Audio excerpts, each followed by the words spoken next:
Yo, welcome back. Hello. And this is another episode of the KeyZ Method. I am super excited. As always, I'm your host, Kris KeyZ, and I'm joined today all the way from London, a mixing engineer extraordinaire, John Byrne. Welcome to the KeyZ Method. Hey, what up, Kris? How are you, man?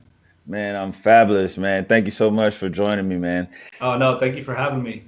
So, man, like, all right, we're gonna dive right into this, man. Like, you have so much knowledge and just like tips and tricks and just so much I want to personally learn from you, from your audio engineering. I Thank mean, you. you do audio sound design, drama sound designs to you. I mean, you were in Texas and you've pretty much covered some of the legends out here, mixing on their projects from Lil Flip, Lil Keke. I mean, Kid Jones. I'm in Austin. He just released a single out here that's amazing that you worked on. I mean, just Thank you. we could just go down Shout the out Kid list Jones. you know, yeah. Shout out to Kid Jones, man. I mean, so you went to school for mixing engineer, or you did not go to school for mixing engineer?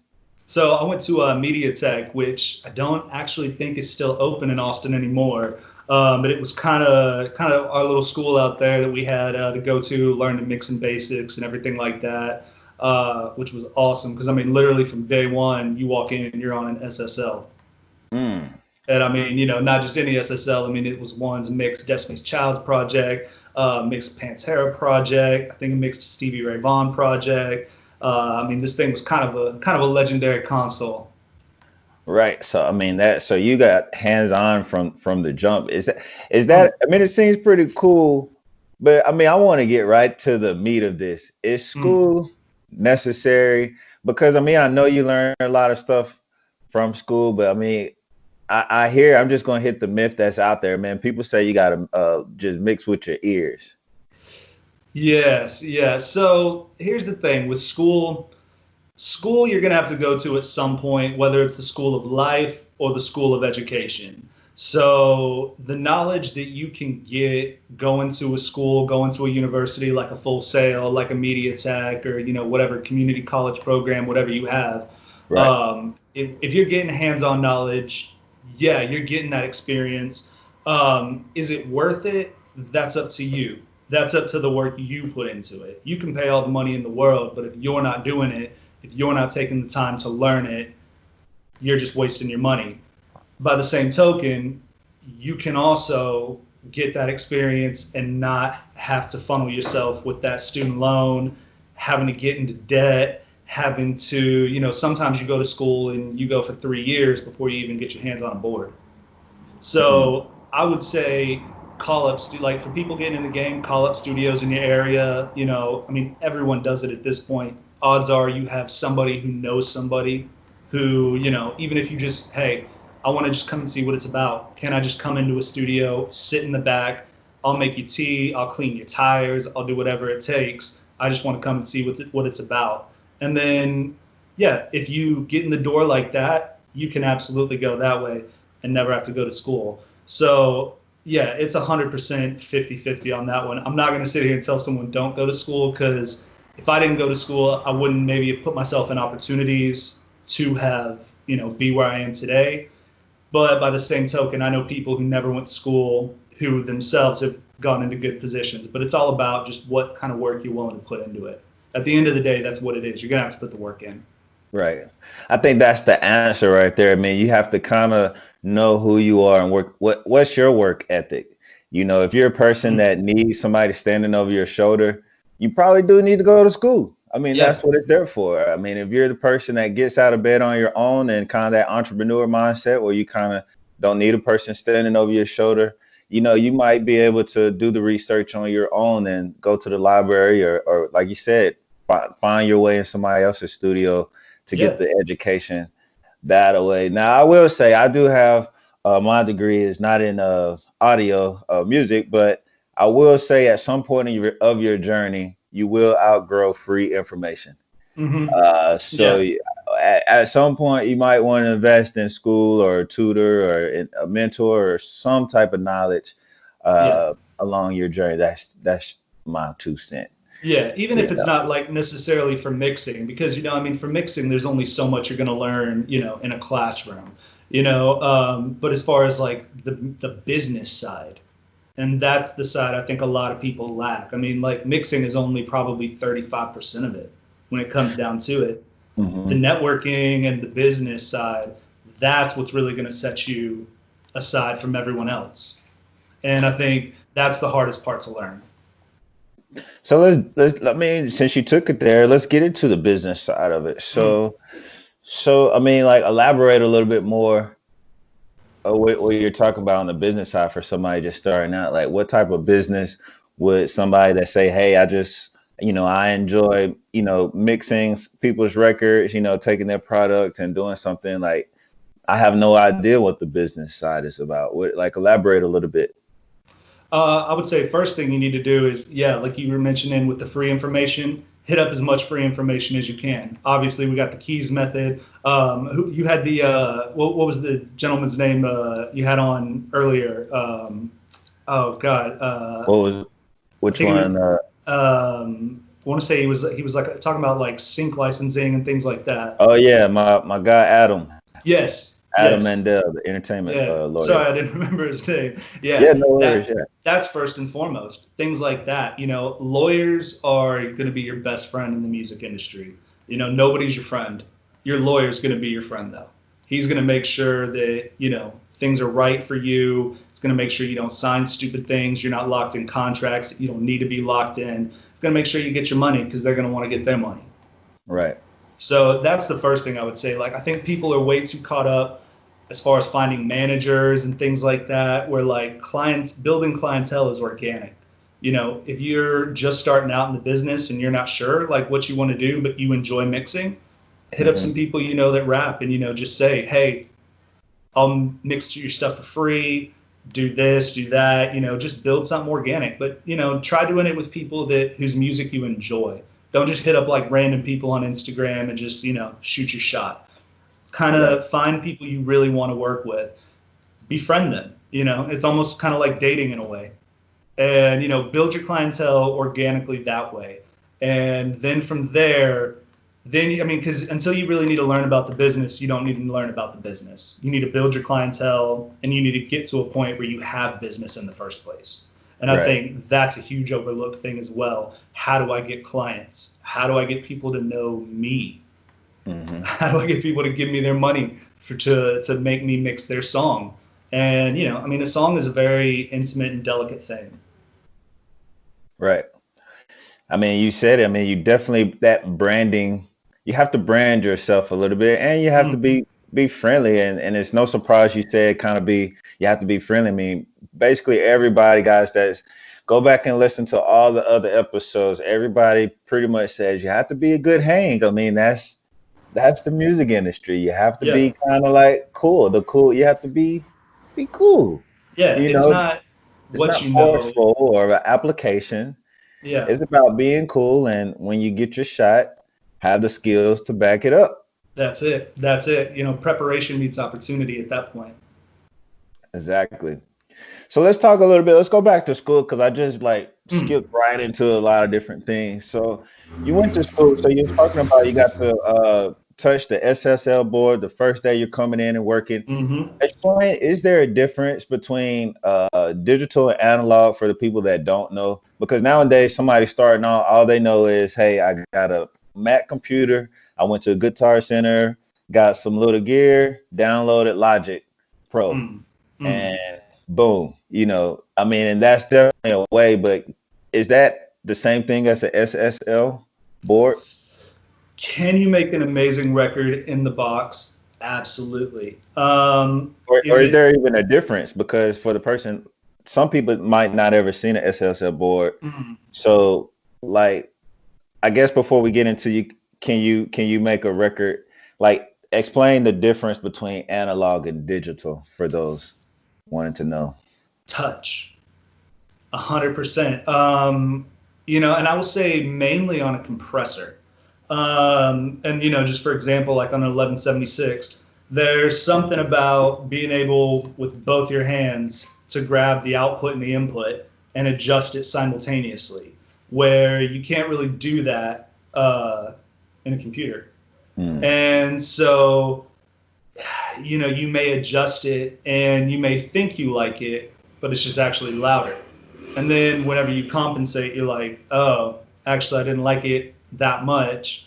And just to have it louder like that doesn't really fit.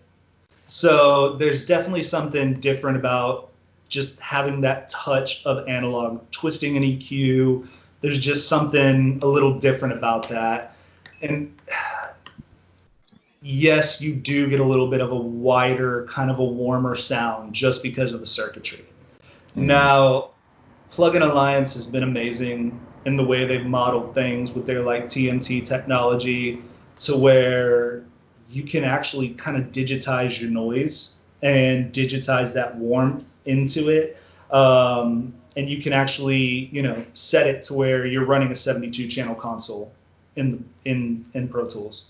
And that's impossible for, you know, a normal, you know, 17-year-old kid in their mom's basement or something like that trying to come up. But now you can. You can make a record sound absolutely incredible. And personally, because of noise, and this is something I think I've been seeing a lot of recently with like the CLA stuff, is that there's a lot of noise that gets introduced. And that's something with digital that's incredible to be able to control. You can have amazing analog sound and remove the hiss, remove some of the noise floor, remove any of the unwanted sound, and still capture what you want.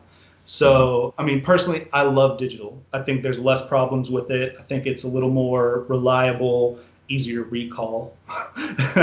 Yeah, for sure. So, you know, you don't have to worry about somebody coming in and twisting your board and messing Turning it the all board up. off or something on one of those old Spending an needs or hour, something. oh God, and then yeah, blowing it all up and having to have, yeah, nah, you don't want any of that. So I love the fact that we're in the world that we're in. I love the fact that we're, you know, engineers in the age that we're in, because I run everything I run through is digital. You know, I'd be lost if, you know. Yeah, and it's a lot cleaner and it doesn't take up as much space. I mean, it's amazing how many. I mean, I see you use the Apollo. I mean, the UA Love it. plugins.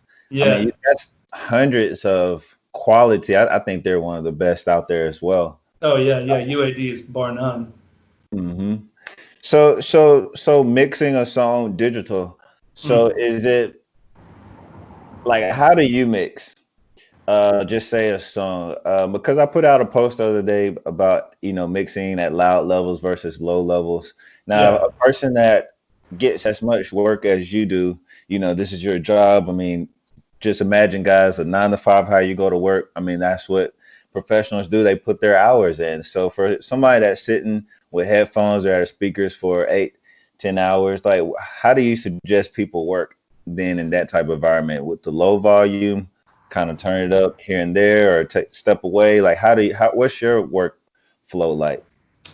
For when I find the volume, I find what's comfortable. I'll drop the volume all the way down, and then I'll turn it up, and then when I find what's comfortable, I'll back it down 2 notches. Mm, And for me, that works. And what I've actually found is that I've actually put a mark on my Apollo, and that is my volume. And I have one for loud volume, one for that is my normal volume, and one for a low volume. And I don't really exceed those volumes. And if I'm on my loud, it's for minimal amounts of time, because loud volume, your ear's going to go really quickly. And when you got to mix, you know, sometimes 8 hours a day, you need your ears to be very present. So I mean, like, find one that's really comfortable for you. And again, that's always going to be different for everyone based off speaker placement, what you're mixing. You know, if you're working on, you know, dynamic classical, you know, you might be hmm able to ride the volume a little more. If you're mixing death metal, you might want to turn it down a little bit. And if for nothing else, your own longevity. That's the thing. You know, your Yeah, ears, that's what's going to make you money. That they are your they're your gems. You need to protect those things at all costs. right. So it is a real deal, saving your Yeah, ears. yeah, 100%. There's nothing better. Like, if you can still hear the mosquito frequency, you're good. So let's talk about that. I mean, because you just mentioned, I mean, you've worked on hip hop to R&B Mm. to sound design to TV. I mean, I think you even worked on the Doctor Who, which is a legendary. TV show. I mean, like, so what's the difference? I mean, can somebody just, hey, I just put the compressor on this on a hip hop song, so I'm saving that preset and putting that on everything. Does it work like that? Or what's Uh, the like? Is there a difference on working between a lot, the different genres yeah, no. approach? You're always going to mix, or I find that I always mix things differently. What I'm going into, mainly it's just for the audience, for the artist. There's things that I would, I'm going to keep a hip hop vocal very very dry, whereas an R&B song I might not keep it as dry. You mean when you say dry, what are you're referring to like reverb, right? Yeah, like reverb. So yeah, like on a rap vocal, I'm gonna not put very much reverb on it, or if I do, it's for a certain effect. There's a purpose for it. Where with a singer, you add reverb on it because it makes the singer sound so much better. But again, there's a purpose for it. Right. But different genres, everything like that. Yeah, you are gonna mix different styles. Kick drums and bass, they're going to be so much heavier in hip hop, where you're mixing a rock record, you might not have it that hard. hmm Is it a difference? Because I talk to a lot of people, hey, yeah, I finished my record, I'm gonna go get it mastered, and they Mm. feel like mastering is like the big whammy of it all. Like, man, like I'll pay the mastering guy so Yeah. much more than the guy who mix it. Like they just bypass the whole mixing process. So is there a difference from you coming out? Is there a difference between mixing and mastering, and is one more time consuming than the other? Well, I've kind of always I've been that guy. I love to master my own stuff, just because I'm very hands on with my stuff, and I don't trust people very much when it comes to it. And there's nothing worse. Like I've had so many times I've sent something to a mastering engineer and got it back, and you're like, what did you do? Like, and then they give you the reason for it, and you're like, yeah, but it felt so much better before. And you end up just having to do the work anyways. And I mean, not a knock on mastering engineers, they're incredible. And when I think the thing is with a mastering engineer, mixing and mastering engineers need to have a great relationship. Mm, Like case in point, like Chris Athens and Jason Joshua. Most of the time you see a nice banger hit, Chris Athens and Jason Joshua were the tandem that mixed and mastered that. And when they're together, it's freaking incredible. But then you have someone like Mike Dean, who it's don't touch it. This is my stuff. I'm gonna do it, and you get it, and you're like, oh no, you just redefined it, and not just like in a genre. You redefined audio overall. Everyone is now shooting for your levels, right. and that's just one of those things where I would say again, if it sounds right, you're doing a good job. Like find what you want to do. Like if you can mix and master your own stuff, if you can be objective, if you can actually take that process, or if you can actually mix to master, where as you're mixing it, you're going through and you're thinking of the end stage as you're doing it, all that width, placements, EQ, everything. So when you get done, you're done. I mean, it is mastered. Right. And or yeah, you have that trust with someone else and you send it off and hey, it's good in their hands. But yeah, there's definitely something just with analog gear in their ears, it's definitely worth a second opinion, I would always say. But like going on Lander or something like that, I would be very hesitant about just sending it off to like a Lander or one of those like all-in-one online things where they just slap a limiter and like a clipper on it. Like I see a lot of people doing that for like just a quick and easy thing. I think it's not expensive or something to do. It's definitely damn side cheaper than a mastering engineer. But I think overall you're sacrificing quality, and overall you want to go with quality. So I mean, I definitely 1,000% agree on that. So I guess for somebody that say, hey, I really got this song, I believe in, and it's a single or EP, album, whatever your project is. Yeah. Is that, because that's a big question. I mean, it's actually a big lesson that I learned in my very first project. I did not get it mastered or mixed really. I mean, I tried to do it on my own, and I was like less than a year in the game, and I go back and I won't even tell people what it is because I'm so embarrassed by it. But Oh, you you know, actually like you did like a proper release on it. yeah, well, no, well, I released. Don't say proper, but yeah, Okay, I okay, fair released it enough. for sure.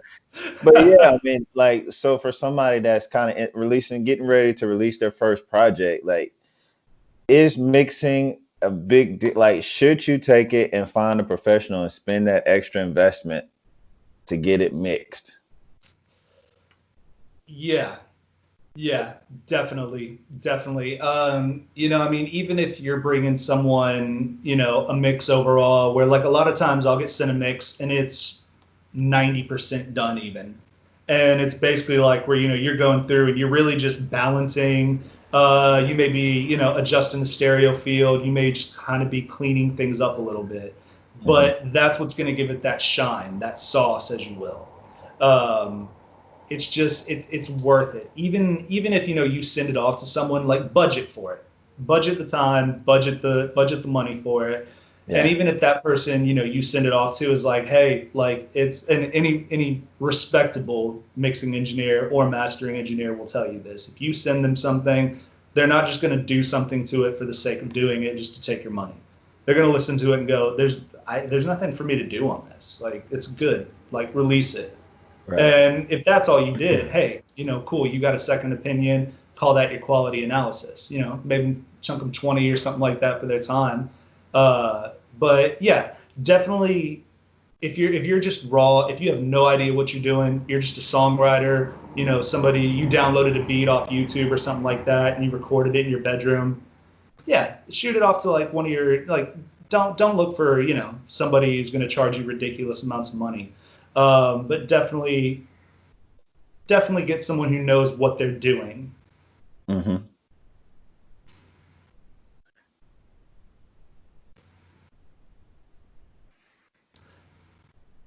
Still with me? Yeah, I'm still there. All Lost you right. for a second. Sorry.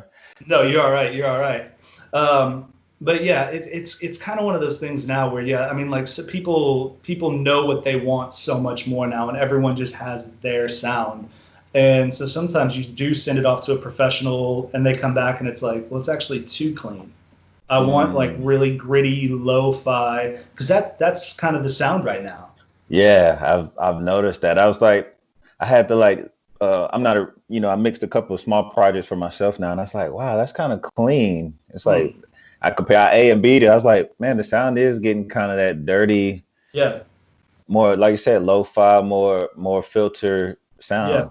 Distorted drums. I mean, like Hmm. things are, and then but volumes are like all over the place too, where you got vocals coming in really, really hot, and I mean, it's I kind wonder of if that's a a creative combination time. of people just getting so many laptops and releasing music, be like, well, that's just how they released it. Now that's the sound. Yeah, I yeah. wonder if that was unintentional or intentional there. Again, I blame Mike Dean. That's that sicko mode. God, man, dude, like, man, that's one of my favorite albums, man. Like Yeah. Travis Scott. All right. That whole NWA team, though, I mean, like Pop Smoke's new album, Rest in Peace Pop, like Jess Yeah. Jackson did a freaking phenomenal job on that thing. That thing's just fucking bonkers, man. Like, sorry to cuss. There's really no Yeah. other words to say on that. I mean, it really is. If you listen to it from start to finish, it's kind of just a masterpiece. So you're in London. You're the sound at Soundhouse Studios, the audio Yeah. engineer there. So what all are you working on over there? Are y'all doing commercials and TV as well? So right now, man, mainly we're doing a lot of audiobooks there, and we're doing a lot of like the Big Finish, Doctor Who stuff there for like their audiobooks, or excuse me, their audio dramas, which are like disc sets that are literally like TV show episodes, like Hmm. yeah, on audio, just really bizarre and interesting and so different than anything music wise that you'll record. It's yeah, I mean, like, there's times you get so wrapped up in it, you're like, oh shit, I'm actually recording. Yeah, okay, cool, everything's all right. So are you doing like the more audio or is it actual you doing the music in No, no, that no. as So right well? now, mainly just the recording on those. Okay. Yeah, yeah, yeah.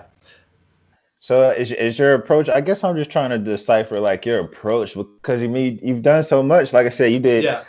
Kid Jones, shout him out on the podcast, man. Be sure to look him up on iTunes, Apple Music, Spotify, that. But so you did his hip hop record, then you talked Mhm. about Doctor Who. Those two totally different projects. Like, Yeah. Well, I mean, the Doctor Who was kind of one of those things where I lucked into.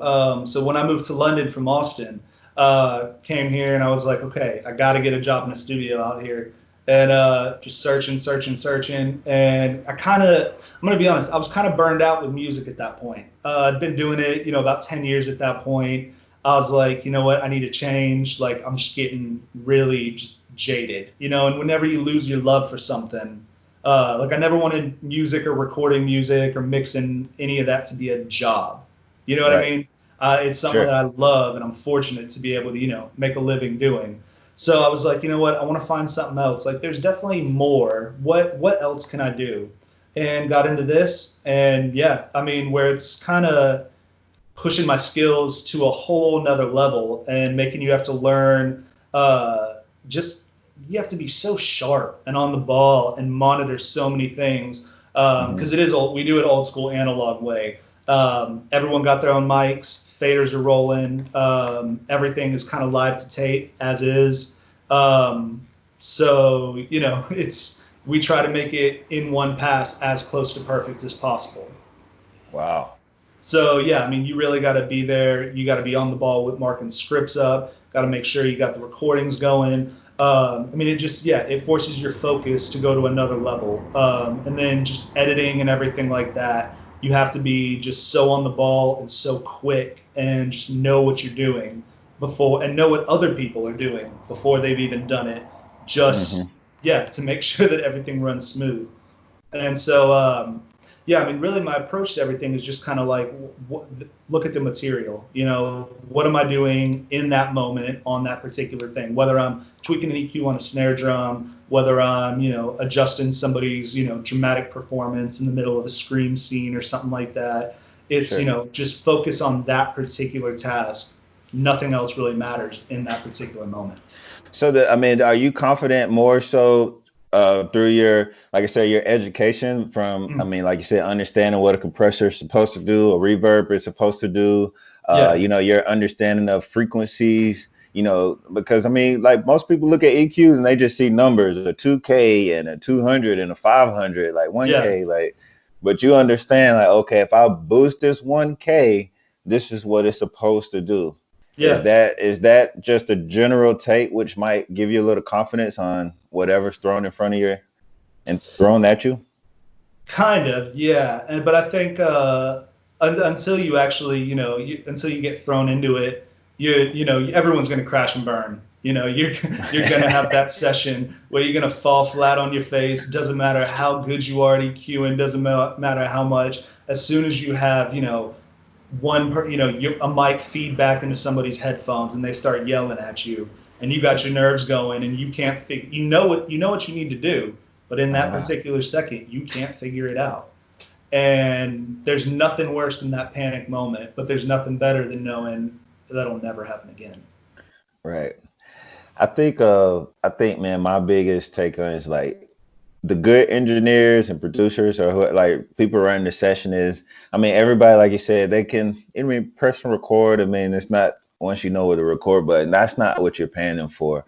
Mm, To me, I'm paying you for, like you just said, troubleshooting. How yeah, quickly, if you're paying, just say even $100 an hour rate, whatever it is, if it takes somebody 25 minutes to figure out that buzz, I mean, you've lost $50. I mean, $50 yeah, versus, a well experienced engineer, somebody running a session, it might only take them less than a minute. yeah, You know what I'm saying? So not only are you saving time, but you also save the vibe and the creativity that was going on at the time. yeah. A good engineer is priceless for that reason. Because Hmm. once the vibe's messed up, it's a Yes, wrap. it's a wrap. Yeah, move And on. probably So for that engineer too, because he yeah, ain't getting that business back. exactly. So let's talk about, just now you found the work. I mean, you was able to get an education here and work. Mm. I think were you working with Tim Curry? Productions out here in Austin as well? Yeah. So I was interning out there for a little bit, and then worked out there for a couple months. And man, So that was a nice eye opener to the business, actually. elaborate a little bit. What so? So man, actually, that was kind of my first. I was still in school at the time, so I was in school doing everything there, and then leave school and would go right to the studio, and actually getting that one-on-one client interaction, doing contract negotiations, and then just actually getting to see and read people. Like that was kind of the weirdest thing, is you could actually like. The way that people would interact with you, and they could leave the studio and it'd be like they're not coming back, like, and then people would come and you'd be like, no, they're serious, and then they would come and they'd be the hardest working client that you've had. And I mean, but there were certain things that you could see, and then just getting to know yourself more. I think that was really the big thing, because being an engineer, kind of being in the big boy scene of it, as we would say then. I was only 23 or something like that at the time, and still completely wet behind the ears. Thought I knew everything. Could fake my way quite nicely around, but when it came down to it, you're like, oh shit, do I really know what I'm actually doing? Do I really know? And to just be able to have, and it was kind of a comfort zone, to be able to be like, look, make a mistake, that's cool, learn from it.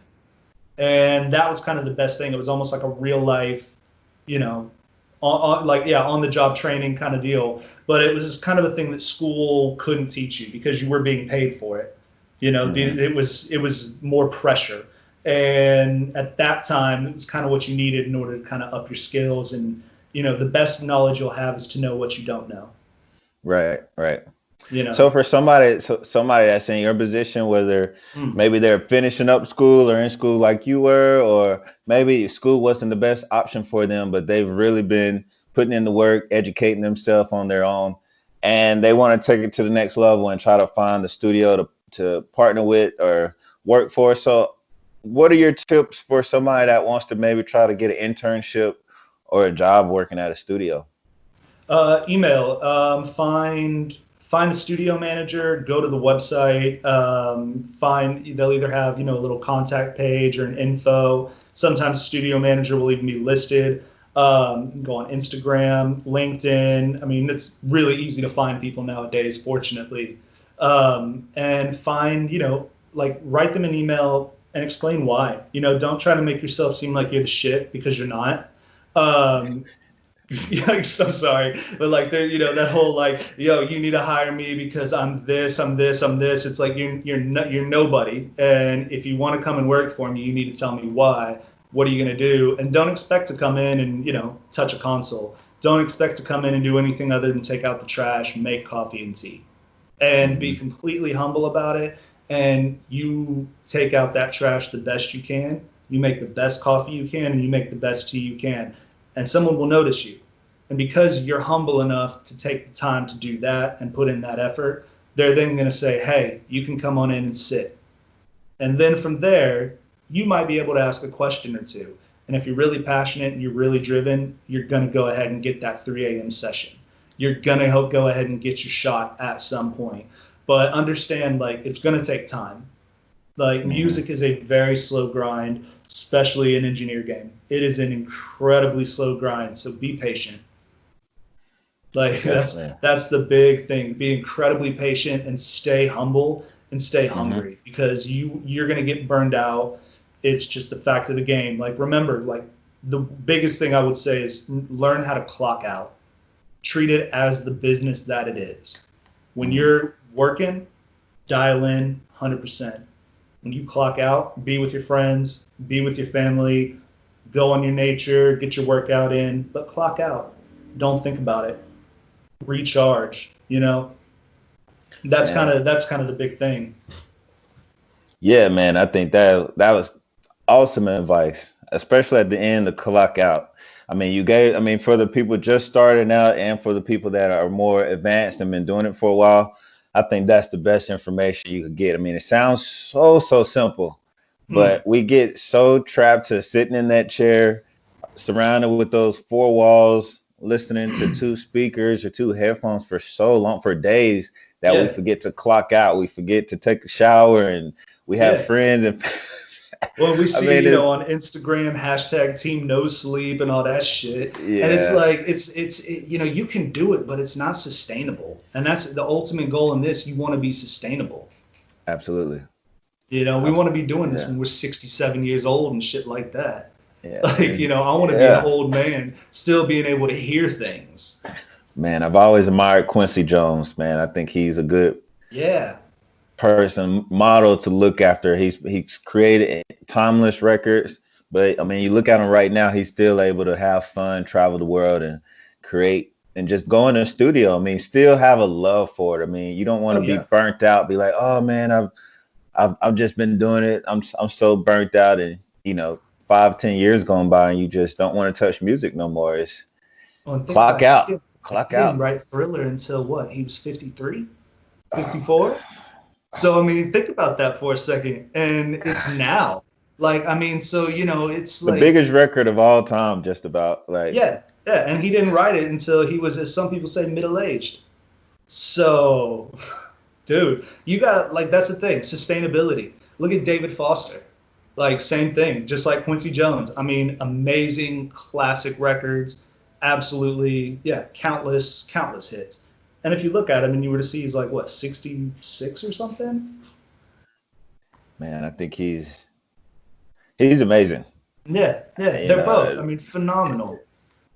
trendsetters. I will give a little tip, for anybody that's trying to maybe try to get like some big records or placements or to get in with some of these TV shows or something. Mm, Get me friend. I think the engineers are a secret weapon in the game.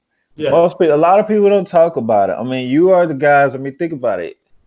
All the Houston people, we talked about Lil Keke to Kid Jones rappers to the people you're working with in London. It's like you're working with them. So if somebody wants to work with that person, you might want to be friends with the engineer because the engineer is sitting there mixing these guys' records. And if you're saying a hip hop session with somebody, they'd be like, hey man, pull me up some beats. yeah. I mean, it I might mean, be he's got cool the to have, computer. huh? He's got the computer. He's the one hitting play. Yeah, I mean, it's just a little talked about. Many people Mm, aren't talking about that little tip right there. Like if you got an engineer that's kind of in the circle already, I mean, you might want to stay friends with him because he might be able to pull up one of your beats. And if yeah. it's fire, I mean, there goes it might be a good opportunity right there. And it's also another chance too for that beat maker to send it to that engineer and be like, hey, if you think it's dope, maybe that engineer hits you back and says, yeah, it's good, but maybe you should do this, this, and this to that track. And next thing you know, he's giving you some advice on how to mix your track to make it sound better too. So you're getting kind of a win-win. You're getting a potential opportunity to be played for an artist, but you're also getting your song tweaked and learning how to mix a little bit better. Exactly. Man, great nuggets right there. So let's Yeah, let's man. take it out, man. I'm gonna ask you a couple questions, and you can give me like a quick answer to them. Ooh, yes. Batter's box. Batter's box. There you go. Uh, so what is your favorite reverb? Ooh, real Go or go to plug-in? reverb. Ooh, Both. I'd say probably real Bricasti M7, or as I call it, a Brick Nasty. It's there's nothing you can't do with it. You can make that thing sing. It's kind of incredible. Um, and then for plug-in, the BX Room, actually, I like it because it's incredibly powerful, but very light on the CPU. Hmm. And BrainWorks is just incredible with everything they do. And no, they did not pay me to say Like, that. are you going to be getting paid? I wasn't thinking you was going to say that when you got me on that one. Compressors. Ooh, real life, I'm gonna say a distressor. Really? Yeah. It was one of the first compressors I really learned how to use. And I think anytime you do that, you have a certain, romanticized vision of that. and there's just nothing you can't do with it. You know, you get a Sure. stereo set of it, you can make everything sound incredible. And then I'd say Shadow Hills compressor on plugin, again, from Plugin Alliance. So I got a feeling you're gonna go with Plugin Alliance on these Man, next few. I mean, you know, they do really good stuff. What about favorite effects? Ooh, That's tricky right there. I'll give you your top 2 on that one, because that one might be tricky. So I'm a guitar player. Okay. So my effects lend very heavy to that. Chorus, gonna be my number one. Just because you can put a chorus you can do again. some cool stuff on, yeah. Yeah. And then a wah-wah pedal. You put chorus on a lot of stuff? A lot of stuff. Yeah, I love chorus. It just adds a certain richness and a certain depth. Again, the Avid stock plugin in Pro Tools for the chorus, brilliant. That's all you really need. You know, I see myself on a flanger and a chorus using the stock plugins. I don't know why. The flanger's really good, actually. The Pro Tools one's amazing, actually. Yeah. I think Seth Firkins used to use that a lot on Future's vocal, just kind of very slightly to just kind of get a little warmth and warble in there. It's brilliant. What about, do you ever use a filter? Like any type of filter? Oh, yeah. Automation? I love my filter automations. I probably use them a little too much, actually. I think filters are probably one of the most underused things in general, like automated filters, both high and low passes. But I think also people don't use them enough to clean up things. And people don't understand, you know, rolling off as well. You know, you have your different slants and everything. I think people don't really understand how the curves actually work on that. So I think filters are, very underrated and very underused. And if you really want your stuff to sound good, learn how to use your filters. All right, so I'm gonna ask you. You can kindly decline this one, because this one might give me this might give away your or you know what? Just give me, if you don't give me your go-to, tell me what's on a vocal chain. R&B vocal chain. R&B vocal chain. Yeah. In no particular order, just because I'm trying to think right now. I would definitely gonna put some auto-tune on there.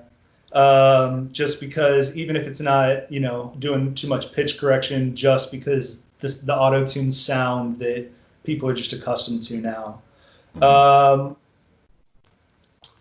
probably going to throw an 1176 Blue Stripe on there, UAD version.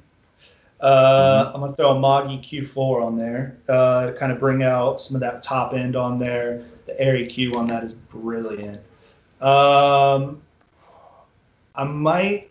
Do you cut first or boost first on your EQ? Cut. Always cut. So yeah, before I would probably do just stock EQ7. Again, keep it light on the processor. And again, if it's recorded well, you're not gonna have to do too much cleaning up for it anyways. Maybe get, you know, kind of surgical with a couple frequencies. And then just boost as needed. And that's the thing with the Moog, is it's set frequencies.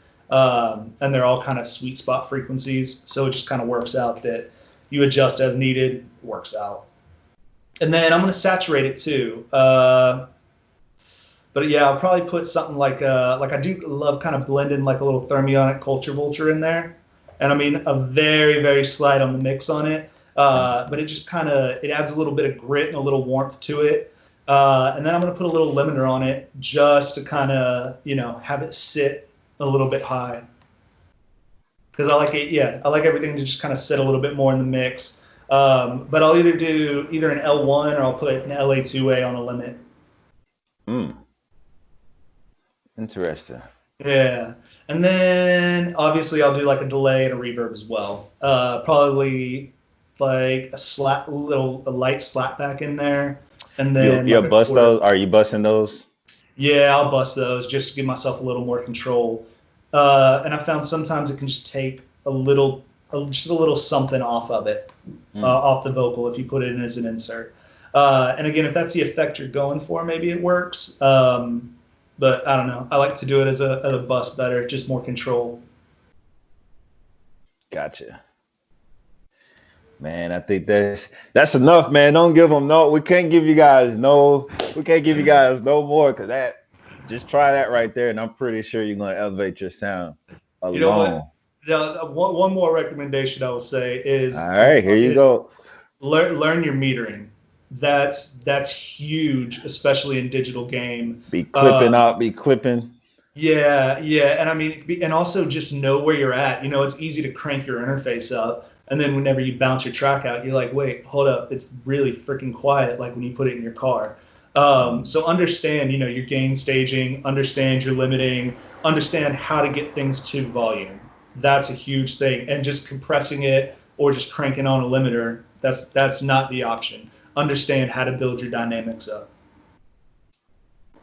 Man, I think that's excellent information, just enough to close it out right there. There we go. Oh man, no, thank you for having me, man. It was a pleasure. Man, thank you, man. Tell everybody where they can find you at online or social media, any of that. Yeah, yeah. So on Instagram, I am John Byrne, or look for me on Spotify, iTunes, Apple Music, all that good stuff. John Byrne just dropped my instrumental album, the SOB Volume 1.